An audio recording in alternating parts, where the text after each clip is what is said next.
오늘 이 영상의 결론은 이겁니다. 관객들은 이 영화를 어떻게 받아들여야 할까요? 자, 하지만 여러분들이 생각하는 이 말의 의미와 조금 다를 수도 있을 것 같습니다. 그러니 영상 끝까지 시청해주시면 감사하겠습니다. 자, 영화 가문의 영광 시리즈라고 한다면 모르시는 분들 없을 것 같습니다. 2002년에 개봉하여서 큰 화제를 모았던 영화죠. 큰 화제를 넘어서 2002년에 개봉한 한국 영화 중에서 가장 많은 관객 수를 기록한 영화이기도 합니다. 당시에는 가문의 영광과 같은 조폭 코미디가 다소 있었죠. 투사불체나 조폭마누라 등 그런 영화들이 있었습니다.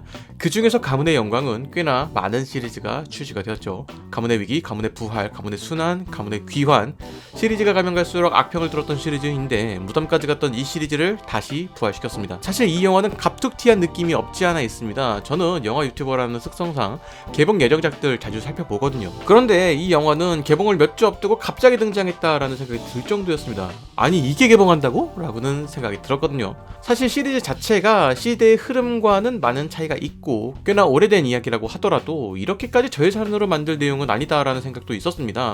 나중에 찾아보니까 2023년 7월 9일부터 촬영을 해서 28회차 만에 촬영을 끝냈고 바로 추석 개봉 일정을 잡았다라고 하는데, 촬영부터 개봉까지 넉넉 잡아 3개월의 시간이 소요됐다라는 것이죠. 3개월이라. 제작 보고에서 감독은 촬영 기간은 짧지만 그 전에 준비를 많이 해와서 퀄리티에는 자신이 있다라고 이야기를 했는데, 제 생각은 조금 다릅니다. 이 이야기 좀 뒤에 하도록 하고요. 그럼에도 제가 이 영화를 보려고 했던 이유는 단순합니다. 왜 만들었을까가 알고 싶었습니다. 대부분의 영화는 돈을 벌려고 만들려고 하죠. 그렇다고 하기에는 등장하는 출연진에 비해서 포스터나 영상의 퀄리티가 그리 좋아 보이지도 않고 이렇게까지 급하게 진행할 이유가 있었나 싶기도 했습니다. 거기에 이 영화의 배급이 무려 뉴라는 것이죠. 물론 아무리 대형 배급사라고 하더라도 모든 영화가 좋은 퀄리티를 보여주는 것은 아니지만 이 정도는 아닐 것이다 라는 생각이 들거든요. 더불어 나름 가문의 영광 시리즈를 재미있게 봤던 입장이기도 해서 좀 궁금하기도 했습니다. 그래서 영화의 감상 어땠는가? 가장 크게 눈에 띄었던 것은 오디오 문제가 상당히 심각하다라는 것입니다. 종종 한국 영화는 대사가 안 들린다 이런 이야기를 하게 되는데, 이 영화는 안 들리는 게 문제가 아니라 귀가 아플 정도로 울리고 쨍쨍합니다. 극장의 퀄리티를 탓하기에는 제가 영화를 봤던 상영관에서 한두 번 영화를 본 것도 아닌데 말이죠.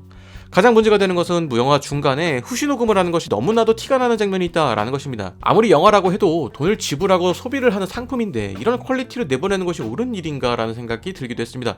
퀄리티만 따지면 이름 모를 케이블 TV에서 추석 특집으로 만든 그런 드라마 같다랄까요. 자, 스토리에 대한 이야기를 좀 해보도록 하죠. 이 영화의 스토리는 1편인 가문의 영광의 스토리를 그대로 가져왔습니다. 2002년에 정준호, 김정은, 유동근 배우가 나왔던 바로 그 영화죠. 다만 정말 그대로 가져왔다는 것이 이 영화의 문제점입니다.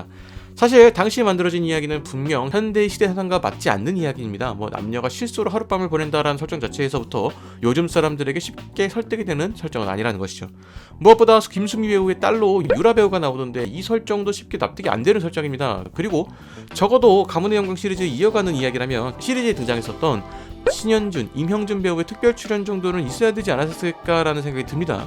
사실 가문의 영광 시리즈는 장 브라더스의 케미가 돋보이는 영화였거든요. 그럼에도 이 영화를 재미있게 보시는 분들도 있긴 있습니다. 제가 영화를 보는 상영관에 한 50대 정도로 추정되는 아저씨 아주머니 관객분들이 좀 있었는데, 그분들 아주 호탕하게 웃으면서 영화를 보시더라고요. 하면서 영화를 보시더라고요. 코미디아 취향이니까 그럴 수 있다라고 생각을 하는데, 호탕하게 웃는 것은 혼자 영화를 보시는 것도 아니고 코미디 영화니까 이해할 수는 있습니다. 혹은 인터넷 커뮤니티에서는 병맛이라서 좋았다라는 이야기도 있었습니다. 그래서 박스오피스 2위를 한 것일까요? 이게 통하는 건가 싶기도 했어요. 사실 개인적으로는 코미디들도 상당히 저급한 코미디라는 생각이 듭니다. 당장 머리에 골프공을 맞는 장면에서부터 텔레그램을 텔레톱이라고 하는 것부터, 그리고 이 영화에서 거의 유일하게 창작적인 부분이라고 할 수 있는 것이 노룩패스를 패러디한 장면이 등장한다라는 것입니다. 그런데 이게 단순히 노룩패스 이게 중요한 게 아니라 연기한 고윤 배우가 노룩패스의 장본인인 김무성 전 의원의 아들이라는 것이죠. 자, 그래서 영화 속 대사에서도 무성하네 이런 식으로 언급이 등장하기도 합니다. 이 영화가 웃기는 방식은 상황에 따른 코미디가 아니라 흐름과는 전혀 상관없는 슬랩스틱 코미디가 주를 이룬다라는 결론을 내릴 수가 있습니다. 자, 여기까지 들으면 이 영화 정말 왜 만들었을지 모를 정도로 상당히 심각한 영화라는 생각이 듭니다. 그런데 영화를 다 보고 난 뒤에 영화와 관련된 인터뷰 몇 가지 찾아보다 보니까 이런 내용을 찾을 수가 있었습니다. 이 영화가 김수미 배우의 요청으로 제작된 영화다라는 것이죠. 자, 이 소식을 듣고 충분히 그럴 수도 있겠다라는 생각이 순간적으로 들었습니다. 그동안 스크린에서 봤던 원로 배우들의 안타까운 소식 접하곤 합니다. 김수미 배우가 가문의 영광 시리즈를 촬영하면서 즐거웠었다라고 이야기를 했습니다. 뭐 거기에 팬데믹으로 인해서 웃음을 잃은 사람들을 위해서 웃음을 주고 싶다라는 이야기도 했고요. 어찌 보면 제작사의 입장에서는 자신들과 오랜 기간 함께 해왔고 나름의 도움을 주기도 했던 그녀의 부탁을 쉽게 거절하기는 어려웠을 겁니다. 실제로 영화 관련돼서 아이디어 공모를 진행하는 등 여러 시도를 했던 것을 확인을 해볼 수가 있었죠. 무엇보다 그녀의 배우 인생에서 새로운 작품을 보기 어려울 수도 있겠다라는 것도 한몫을 했을 것이다 라고 생각을 합니다. 그녀는 제작 보고회에서 이런 이야기를 했습니다. 가문을 찍었을 때가 참 행복했을 것 같다. 젊음을 몇 년 찾은 것 같다. 변희봉 선생님이 81세로 돌아가셔서 저한테는 6년이 남았더라. 사람 일이라는 것은 모르니까 그 전에 가문 식구들과 내 젊음을 찾고 싶은 것 단지 하나였다 라는 이야기를 했죠. 모든 영화가 작품성을 추구하지는 않습니다. 그렇기 때문에 김수미 탁지훈 배우 또한 작품성은 없다라는 이야기와 함께 편안한 마음으로 영화를 봐주셨으면 좋겠다라는 이야기를 했습니다. 영화의 성적, 결과, 퀄리티도 중요하겠죠. 하지만 그들에게는 어떤 다른 의미가 있는 것이 아닐까라는 생각이 들기도 했습니다. 한국 영화 시장에서 관객들에게 웃음을 주었던 어떤 배우의 마지막일지도 모를 작품이라는 의미, 적어도 그녀가 촬영을 하면서 행복했었다라는 것이 이 영화의 의미일 수도 있겠다라는 생각이 들더라고요. 자, 하지만 반대로 관객의 입장에서 돈을 지불하고 관람을 하는 영화라면 그만한 가치를 해야 한다라는 것이 저의 생각입니다. 그 가치의 기준은 관객마다 다르겠죠. 누군가는 김수미 배우의 이런 사연에 더욱 반감을 가질 수도 있고 누군가는 잠시나마 추억 여행과 즐거움의 가치가 있다고 생각할 수도 있습니다. 분명 영화의 퀄리티만 두고 본다면 비판받을 만한 영화라고 생각을 합니다. 비슷한 예산으로 제작된 잠이나 타겟과 비교하면 상당한 퀄리티 차이를 보여주고 있죠.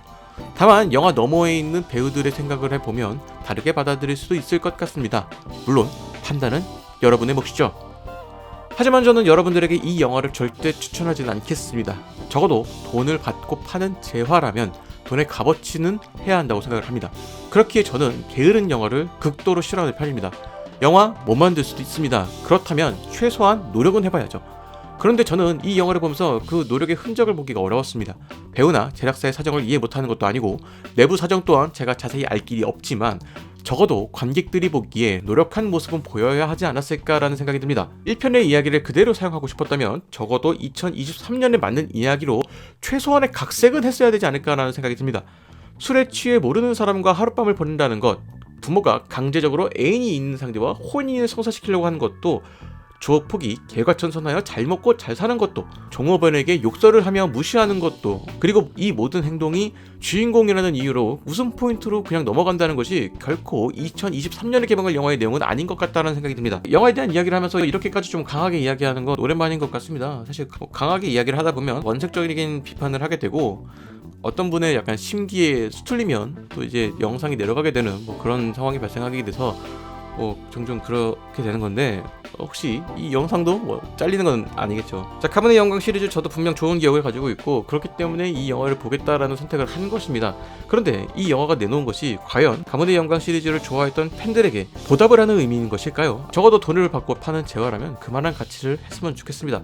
나름 가문의 영광 시리즈를 재미있게 봤던 입장에서 이 영화가 조금 많이 섭섭하게 느껴지네요. 여러분들은 가문의 영광 리턴즈 어떻게 보셨나요?